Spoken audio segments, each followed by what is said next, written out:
Hello and welcome to Lavneesh sir की class. आज की ये शिक्षा निदेशालय राष्ट्रीय राजधानी क्षेत्र दिल्ली की वर्कशीट नंबर 15 जो कि कक्षा छठी के विद्यार्थियों के लिए है, यह ली गई है हिंदी विषय से।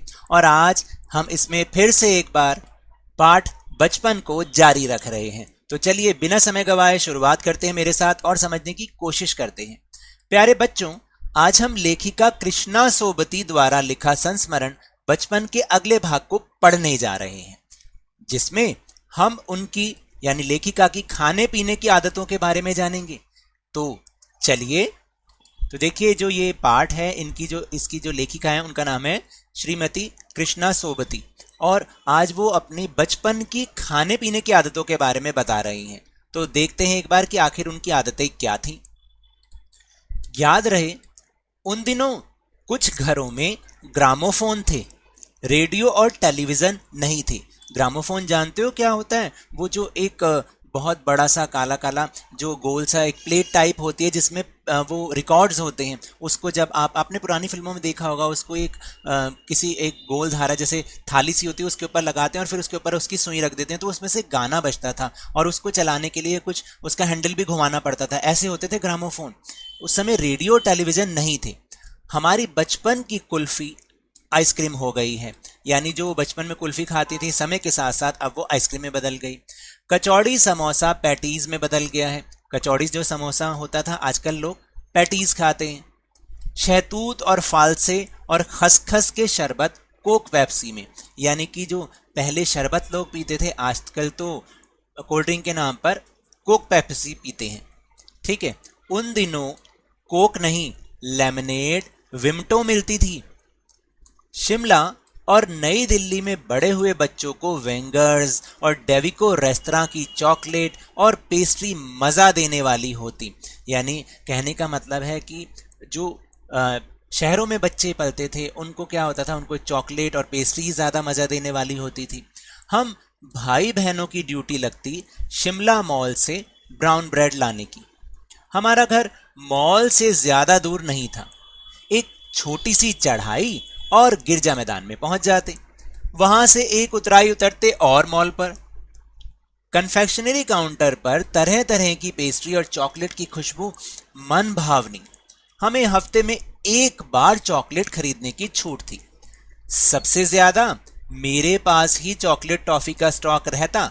मैं चॉकलेट लेकर खड़े खड़े कभी ना खाती, घर लौटकर साइड बोर्ड पर रख देती और रात के खाने के बाद बिस्तर में लेटकर मजा ले लेकर उसको खाती। तो देखा आपने कि जो लेखिका हैं उनकी बचपन की खाने पीने की आदतें कैसी थी। वो चॉकलेट बहुत शौक से खाती थी, लेकिन एक बार में नहीं खाती थी, उसको आराम से रात को जब वो लेटती थी तब उसको मजा ले लेकर वो खाती थी। तो ये थी उनकी आदतें। चलिए अब हम चल रहे हैं अपने आसान से प्रश्न उत्तर पर। देखिए यहाँ पर श्रीमती कृष्णा सोबती का चित्र भी दिया गया है। अब कुछ प्रश्न उत्तर देख लेते हैं। जैसे पहला प्रश्न है कि लेखिका किस शहर की रहने वाली थी? तो बहुत आसान है कि लेखिका शिमला की रहने वाली थी, क्योंकि बार बार शिमला का ही नाम आ रहा है। फिर प्रश्न नंबर 2, लेखिका के अनुसार बचपन के दिनों में कुछ घरों में क्या होता था? क्या होता था कुछ घरों में? रेडियो, ग्रामोफोन, टेलीविजन या फ्रिज? सही उत्तर ख, ग्रामोफोन होता था। फिर इसके बाद है प्रश्न नंबर 3, ऊपर गद्यांश में आए सभी अंग्रेजी शब्दों को छांट कर लिखिए। देखिए ये ऐसे शब्द हैं जो कि अब हिंदी में ही मिक्स हो गए लेकिन हैं अंग्रेजी भाषा के। कौन कौन से? Radio, television, ice cream, gramophone, patties, restaurant, chocolate, mall, confectionery, counter, toffee और साइड बोर्ड, यानी साइड में रखना। फिर इसके बाद है चौथा प्रश्न, लेखिका शिमला मॉल पर क्या करने जाती थी? देखिए यहाँ पर आएगा लेखिका, थोड़ा सा गलत लिखा गया, आप इसको लिखेंगे लेखिका। मैं इसको ठीक करवा रहा हूँ। लेखिका शिमला मॉल पर ब्राउन ब्रेड लेने जाती थी। क्या करने जाती थी? ब्राउन ब्रेड लेने जाती थी, जो कि आटे वाली ब्रेड होती है ना, उसको कहते हैं ब्राउन ब्रेड। फिर इसके बाद है प्रश्न नंबर 5। प्रश्न नंबर 5 है कि अपनी चॉकलेट लेखिका कब और कैसे खाती थी, बताइए। देखिए लेखिका अपनी चॉकलेट घर लौटकर साइड बोर्ड पर रख देती, यानी जो साथ में जो कोई चीज़ रखी होती है लकड़ी की, उस पर रख देती और रात के खाने के बाद बिस्तर में लेट कर मजा ले लेकर उसको खाती थी अपनी चॉकलेट को, है ना। अब प्रश्न नंबर 6 कि समय के साथ साथ कौन किस में बदल गया है, रिक्त स्थान भरिए। कुल्फी किस में बदल गई है, कुल्फी अब आइसक्रीम हो गई है। कचौड़ी समोसा किस में बदल गए, कचौड़ी समोसा अब क्या हो गए, पैटीज में बदल गया। पैटीज होता है ना वो आलू वाली जो होती है। फिर डैश कोक पेप्सी में बदल गए। कौन कोक पेप्सी में बदल गए, लेमनेड और विमटो कोक पेप्सी में बदल गए। फिर इसके बाद एक बहुत अच्छी प्यारी सी गतिविधि, मजेदार।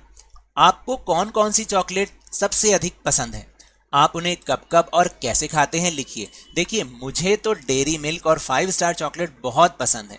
मैं वो रात का खाना खाने के बाद खाता हूँ और खाने के बाद ब्रश जरूर करता हूँ। इसको आप ब्रुश भी लिख सकते हैं। ब्रुश यानी मंजन जरूर करता हूँ रात के समय में, पेस्ट जरूर करता हूँ, क्योंकि अगर नहीं करूँगा तो मेरे दांतों में कीटाणु आ जाएंगे और मेरे दांत सड़ जाएंगे और फिर क्या होगा, मेरे दांतों में बीमारी होगी और मेरे दांत टूट जाएंगे। तो हमें चॉकलेट ज़रूर खानी चाहिए क्योंकि अच्छी चीज़ है, उससे हमें एनर्जी मिलती है, लेकिन उसके बाद कुल्ला जरूर करें और अगर रात को खा रहे हैं तो ब्रश जरूर करना चाहिए, ठीक है।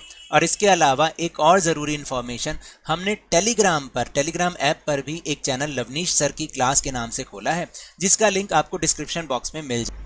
वहाँ से आप उसको ज्वाइन करें और ये सारी वीडियो, इस वीडियो और इसके अलावा जो भी और वीडियो होती है उनके लिंक आपको एक साथ मिल जाएंगे।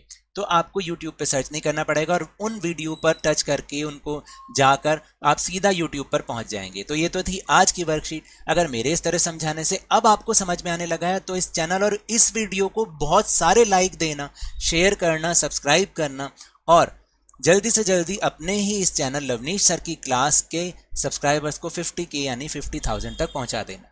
लेकिन याद रखना है, घर से बाहर निकलते समय मास्क जरूर लगाना है और अपनी बारी आने पर कोरोना का टीकाकरण जरूर करवाना है, क्योंकि कोरोना को हराना है और जिंदगी को एक बार फिर से सुहाना बनाना है। इसी उम्मीद के साथ बहुत बहुत धन्यवाद।